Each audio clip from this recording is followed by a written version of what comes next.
My parents set me up and sent me to prison for 3 years for a lie I never told. They blamed me for the car accident that caused my sister-in-law to lose her baby, something that was never my intention. They thought this broken woman would stay silent, helpless, and forgotten behind bars.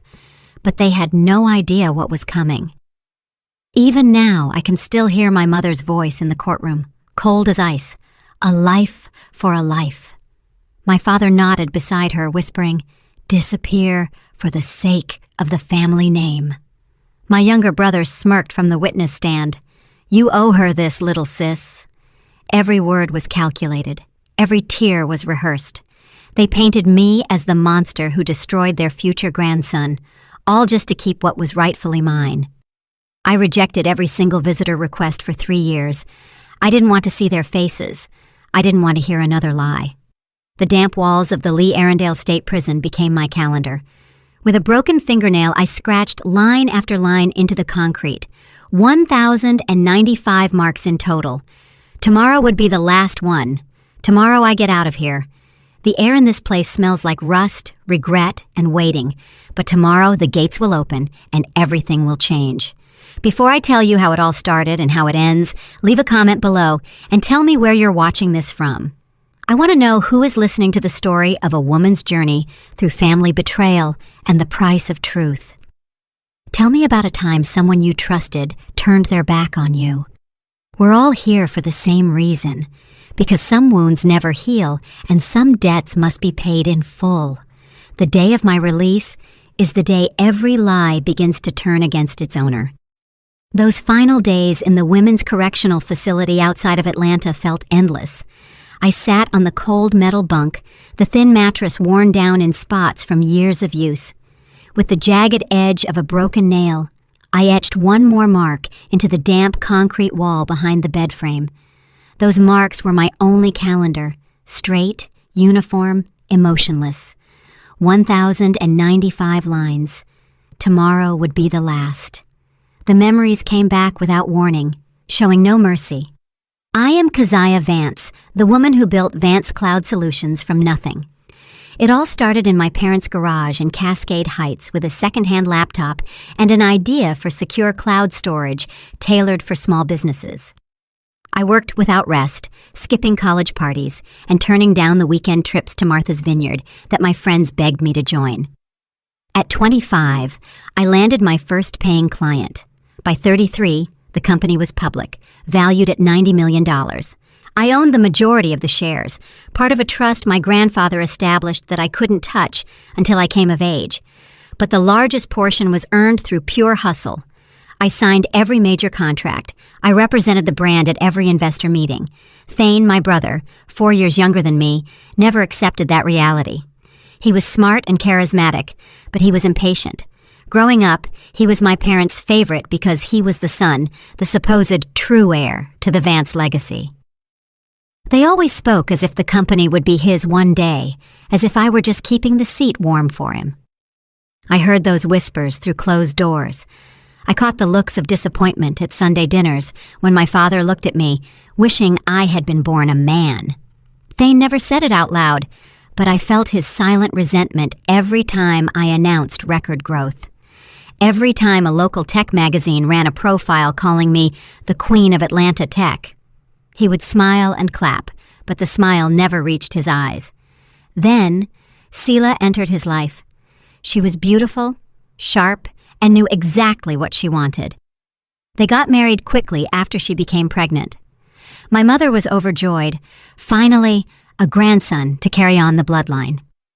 She called me, her voice bubbly. "Take Selah to her prenatal checkup for me, honey.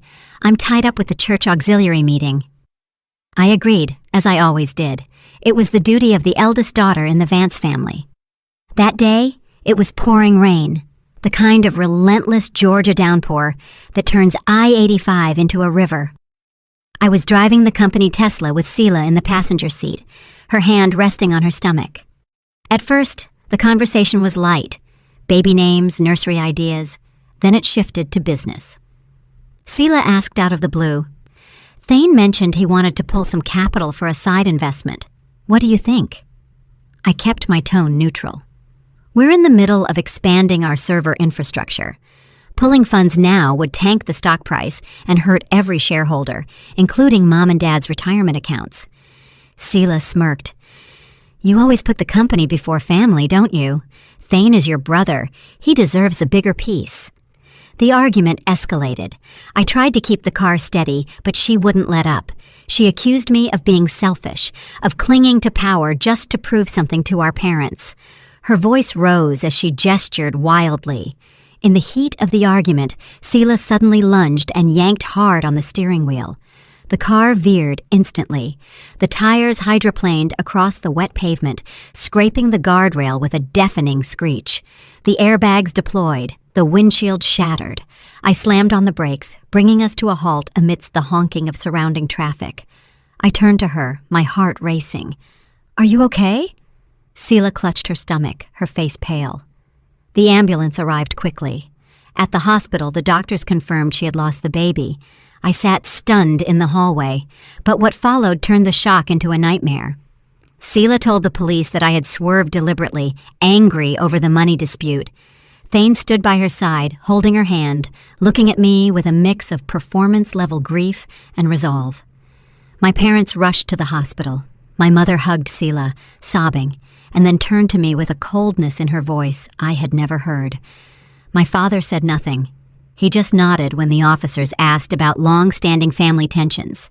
The dashboard camera footage mysteriously vanished. Later, recovery attempts showed the files had been completely wiped, leaving no trace. My business and personal accounts were frozen under an emergency order. Thane filed, claiming a risk of asset dissipation due to my mental instability. Without access to funds, I couldn't hire a top-tier private attorney. I was assigned a young public defender, overwhelmed with cases, who barely glanced at my file before the trial. The trial lasted 3 weeks at the Fulton County Superior Court. My parents took the stand as key witnesses. My mother testified through tears. She's always been jealous of her brother, even as kids. My father added, Keziah controls the company too rigidly. She never gave Thane a real chance.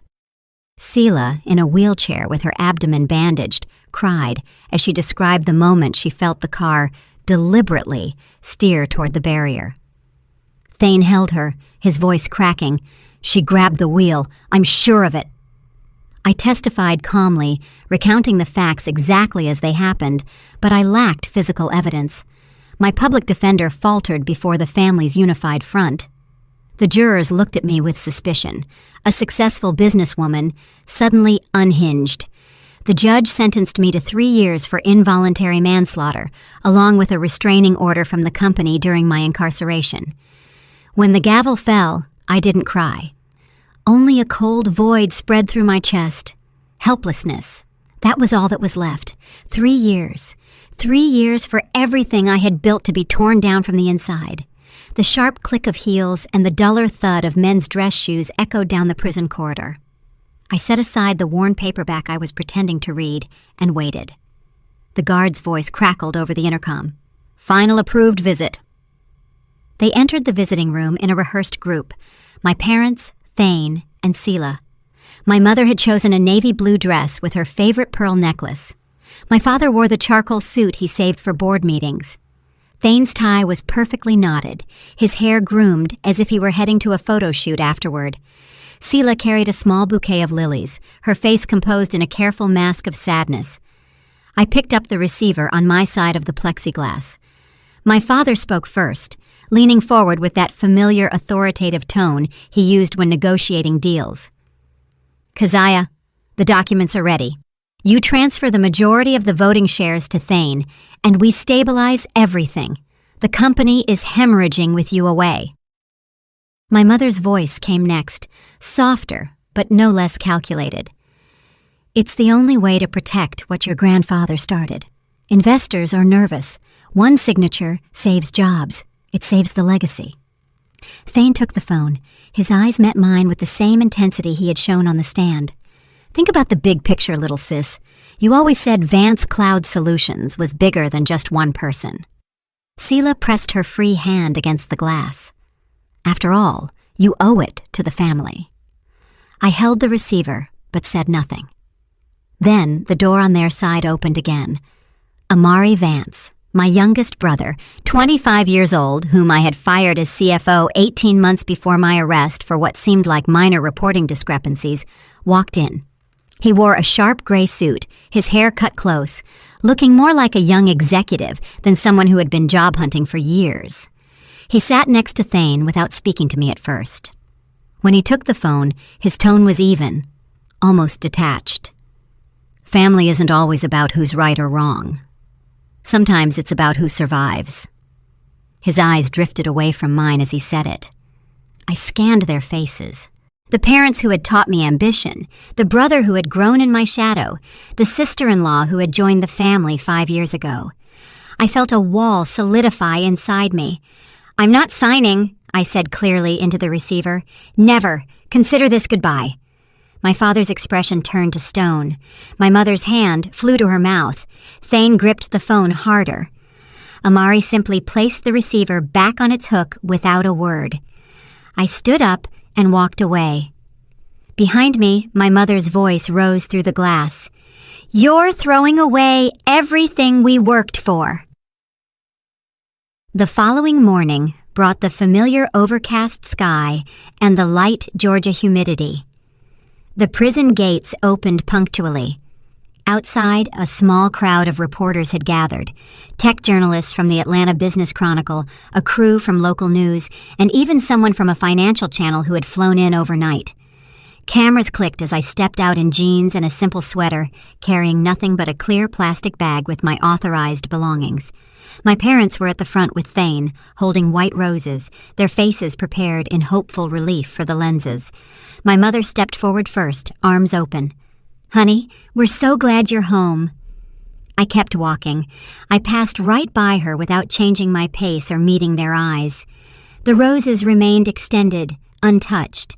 A sleek black Bentley slid to the curb. The back door opened from the inside.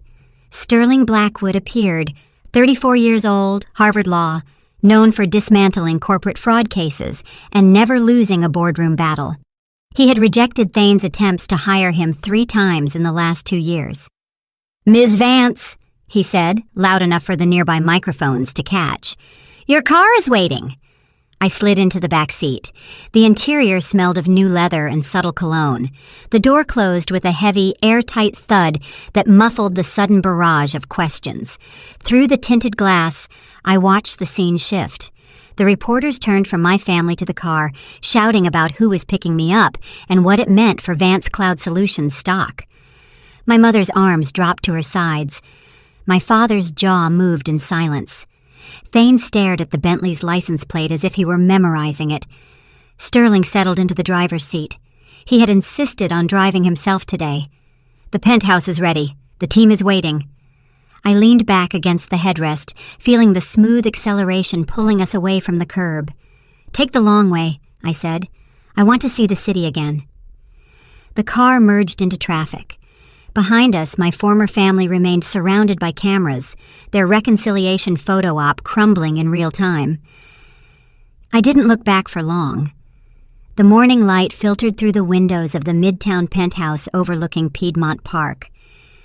I walked into the apartment that had been prepared and stocked weeks ago, and the door closed behind me with a finality that echoed in my chest.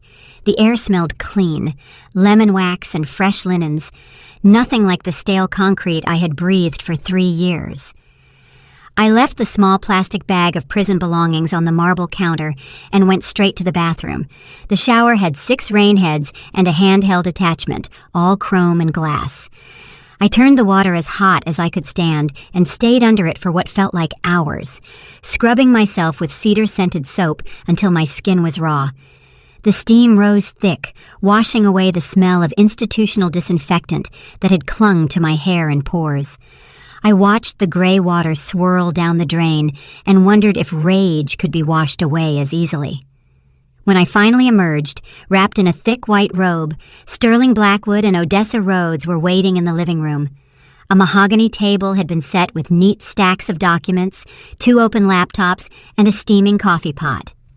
Odessa, 61 years old, silver hair, piercing gaze, was a former prosecutor turned corporate powerhouse.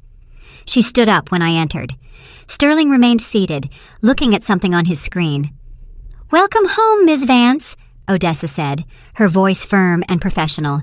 "We have much to discuss." I poured myself coffee into a real ceramic mug, the first in years, and sat across from them. The liquid was dark and intense. It burned my tongue in the best way. Sterling slid the first folder toward me. "Revocation of the emergency power of attorney your brother filed, citing mental incompetence. We're challenging it on the grounds of fraud and lack of medical evidence. Your signature here reactivates your status as majority shareholder, immediately." I signed without hesitation. The pen felt strange in my hand, too smooth, too expensive. Odessa placed the second document in front of me. "Emergency motion for a forensic audit and a temporary freeze on assets. This goes to the Superior Court this afternoon. It prevents any further transfer of company funds until the audit concludes." I signed that, too. Then came the pushback. Sterling's phone buzzed. He answered, listened, and frowned. "The National Bank is resisting. They're citing the existing freeze Thane put in place and want 24 hours to review the conflicting orders." Odessa's eyes narrowed. "They'll have 4 hours. File the ex parte motion now. Judge Harrison owes me a favor from the Meridian case." While Sterling typed furiously, Odessa pulled a small black USB drive from her briefcase. No label, just a handwritten M in blue ink on one side. "This is the backup," she said quietly. "The original was destroyed, wiped from a server in Buckhead 17 months ago. Our forensic team took this long to reconstruct fragments from external backups and deleted email chains. It's all here. Internal communications, offshore transfers, shell companies registered in the Caymans, enough to prove systematic embezzlement." I took the drive. It was lighter than I expected. 3 years of someone's careful work reduced to 8 grams of plastic and silicon. Sterling finished his call. "Motion filed. Hearing in 2 hours. The bank will comply or face contempt." I plugged the USB into the secure laptop they had provided.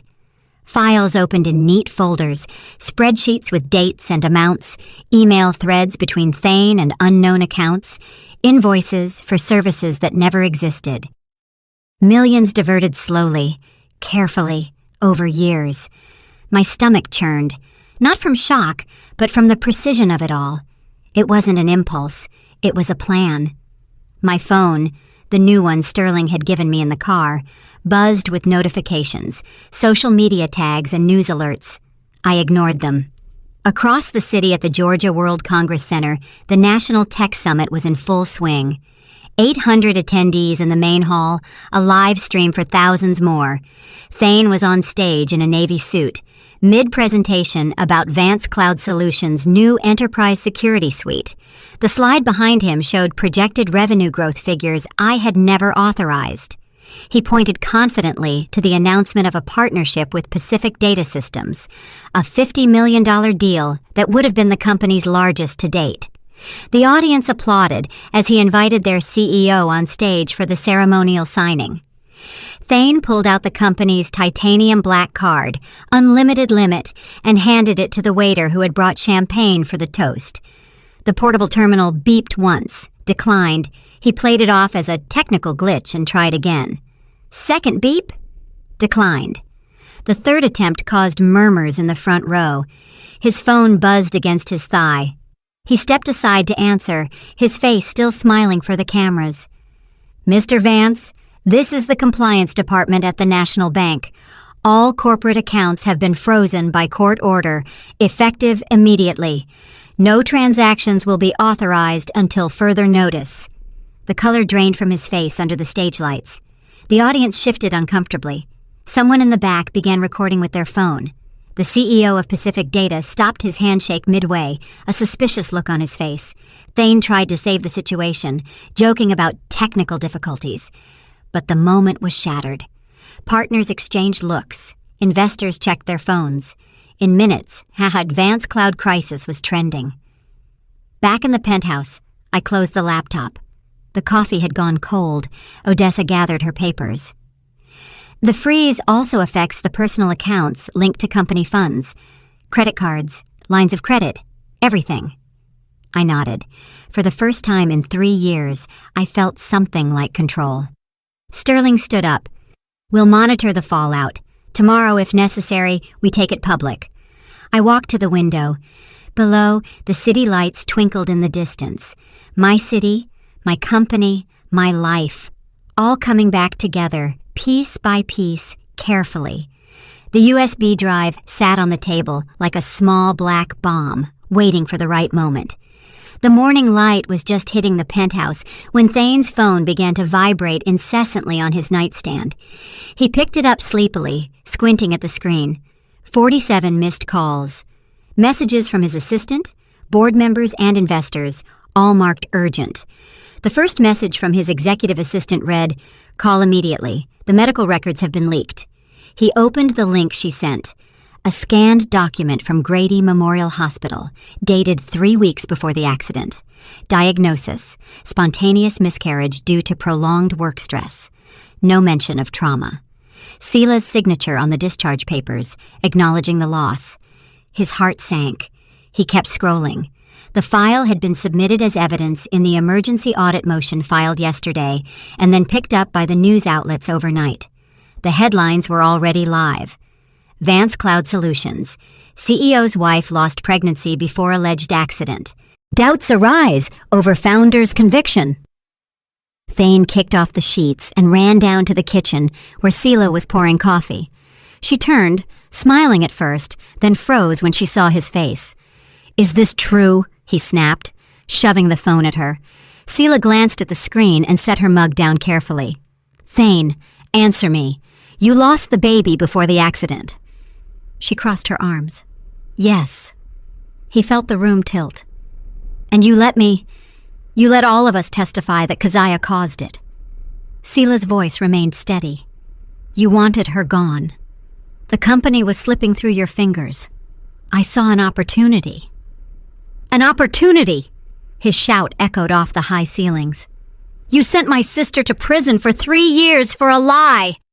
"Our lie," she corrected coldly. "You believed it because you wanted to believe it. You needed her out of the way to take control." He paced across the marble floor, running his hands through his hair. "The board is meeting for an emergency session today. Investors are pulling their offers. That Pacific Data deal is dead." Sela went back to her coffee.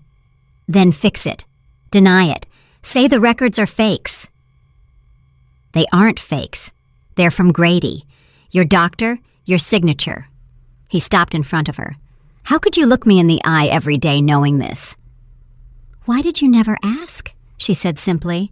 "You were too busy celebrating your new title."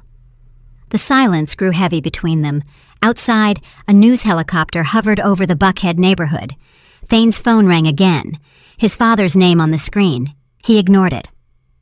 "You aren't the victim here," he said. "Neither are you," Sela countered.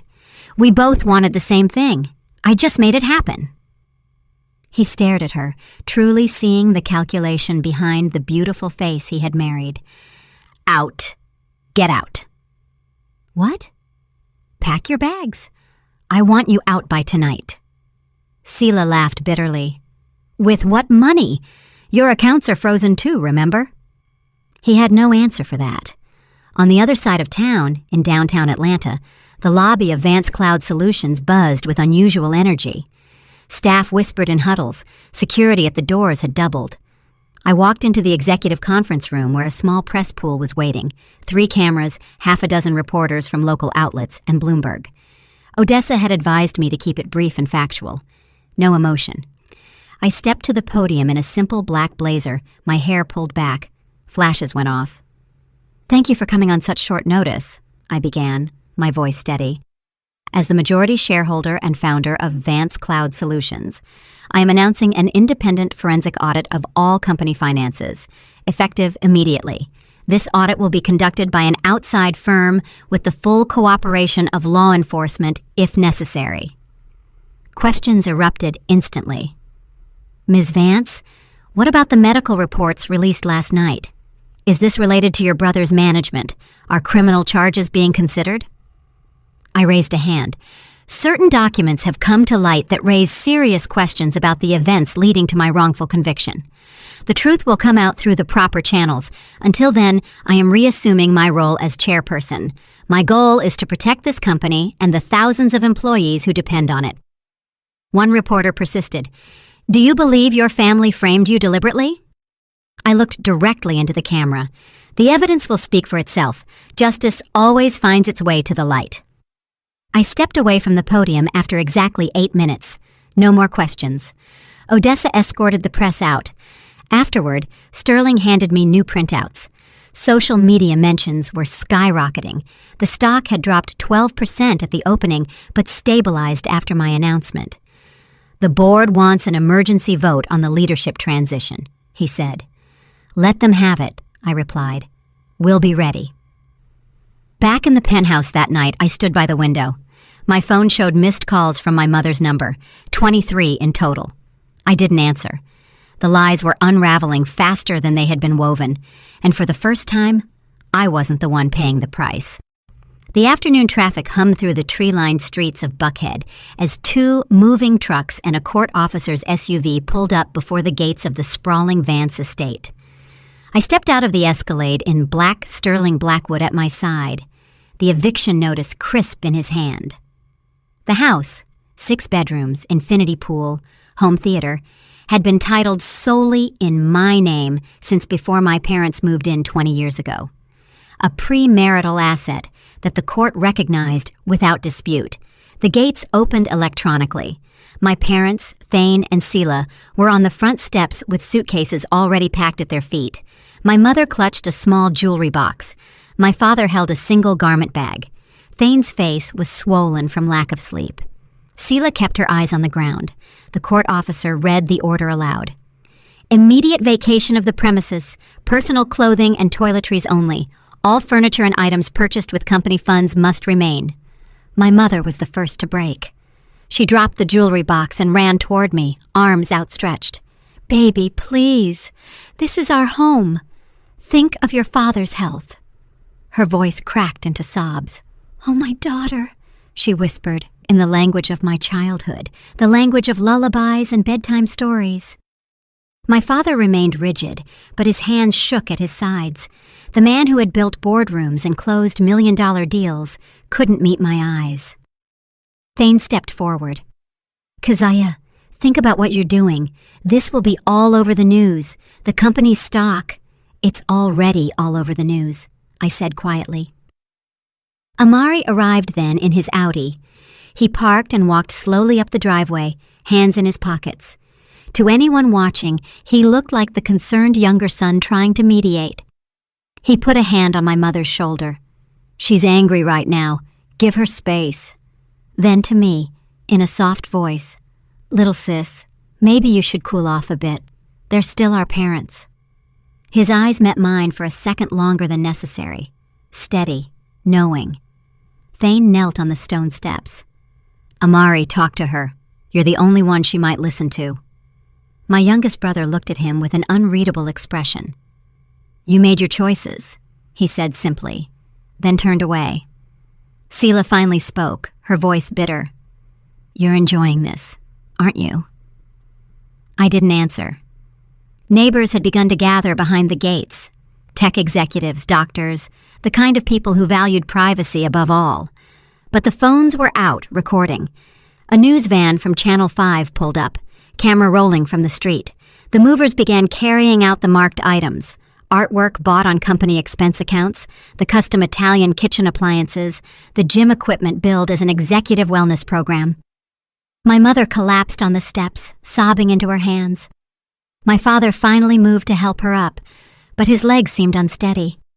Thane remained on his knees until Sterling politely suggested he stand up for the officers. 30 minutes later, they were outside the gates with 3 suitcases and 2 duffel bags. The only items they could prove were purchased with personal funds. The gates clicked shut electronically behind them. Across the street, a neighbor I had waved to for years was recording with her phone. By nightfall, the videos were circulating in neighborhood groups, then on Twitter and local news sites.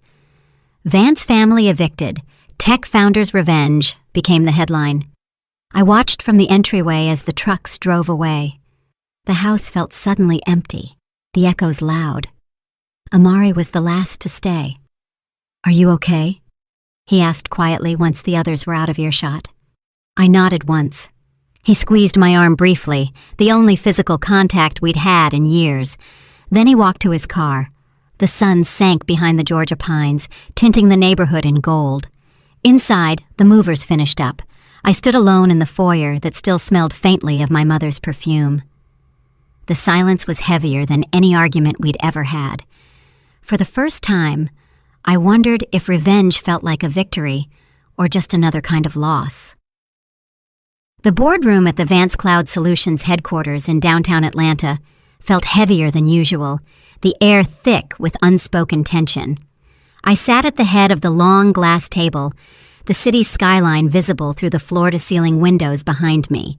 The 12 board members were present, some in person, others via video conference from San Francisco and London. No one spoke as they waited for me to begin. I opened the emergency meeting with a simple statement. "We are here to address the financial and leadership irregularities uncovered in the ongoing audit." Odessa Rhodes stood beside me, projecting the first slide, a timeline of suspicious transactions dating back 3 years.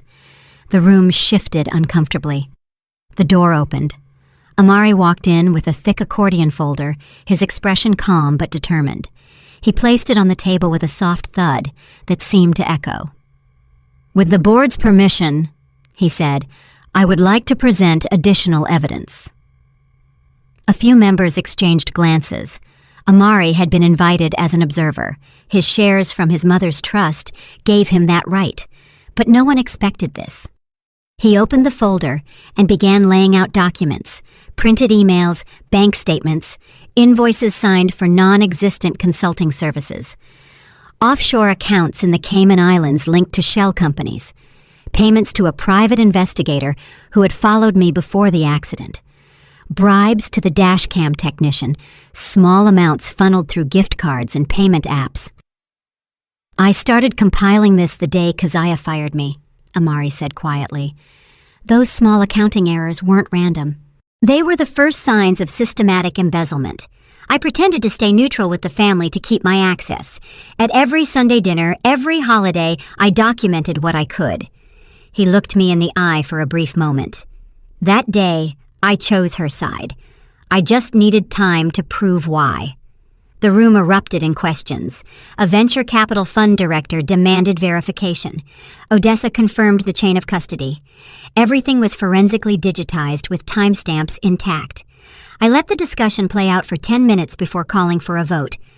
Motion to remove Thane Vance from all positions effective immediately and refer the findings to federal authorities. Hands went up one by one. Unanimous. Thane wasn't present. He had been asked to stay away for the duration of the investigation, but his removal became official by the end of the hour. Months passed in a whirlwind of depositions and discovery. The U.S. Attorney's Office took over the case. Wire fraud, embezzlement, perjury, conspiracy. The trial lasted 6 weeks at the federal courthouse in Atlanta. The prosecutors painted a clear picture. Greed disguised as family loyalty.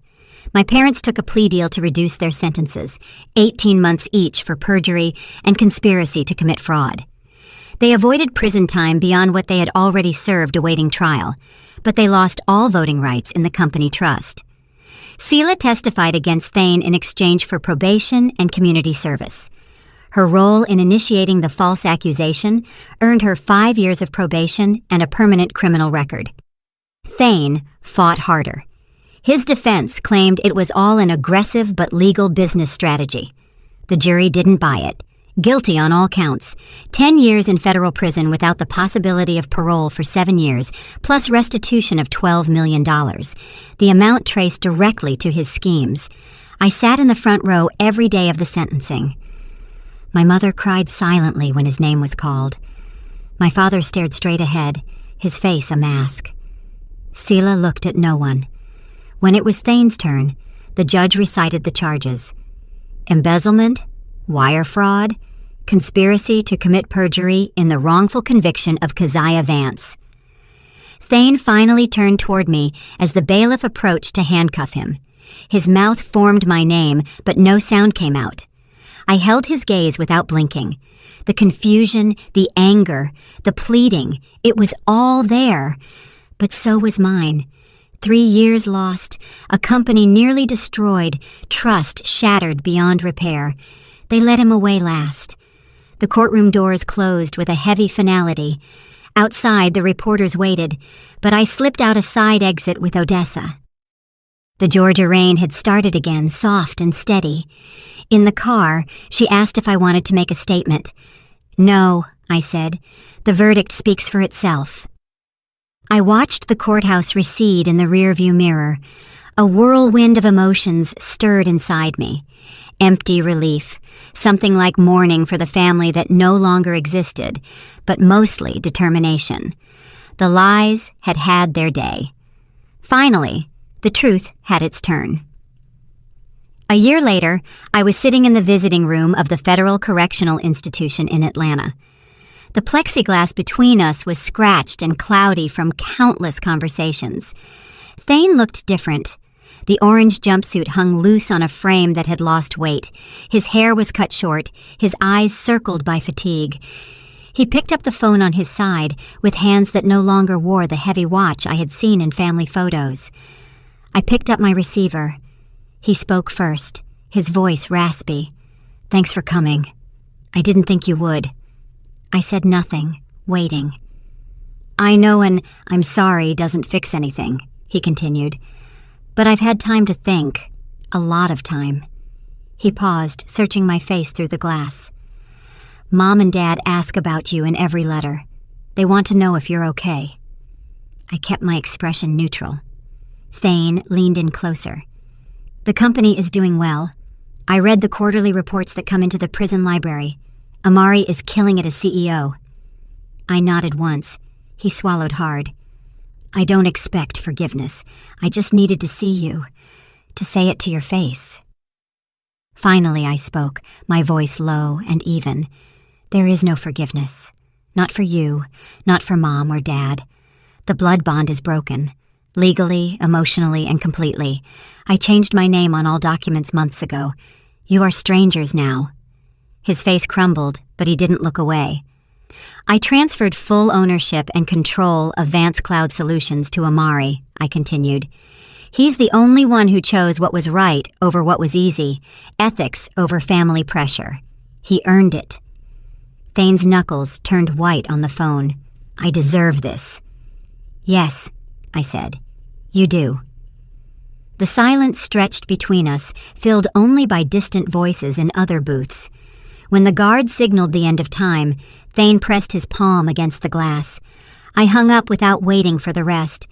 As I stepped out into the dry Georgia air, I felt the weight I had carried for 4 years shift. It wasn't gone, but it was different. Lighter, perhaps.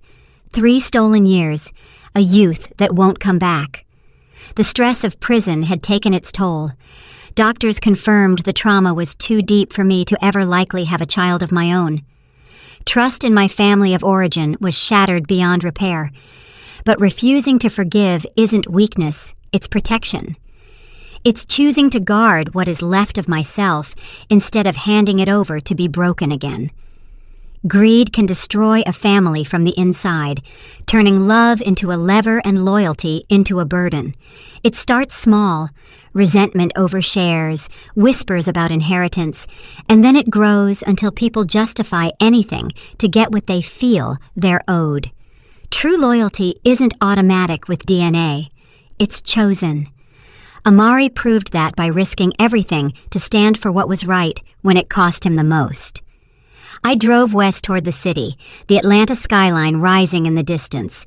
The company thrives under new leadership. I consult when needed, but mostly I'm building something smaller, something purely mine. Some losses are permanent. Some decisions define us forever. But survival, true survival, means deciding who gets to stay in your life and who doesn't, and living with that decision without apology. Did you like the story? And which city are you listening from? Thank you so much for your sweet support. I'm looking forward to your comments on the story. On the screen, you can see 2 new life stories that I highly recommend. There's so much more on my channel. Don't forget to subscribe.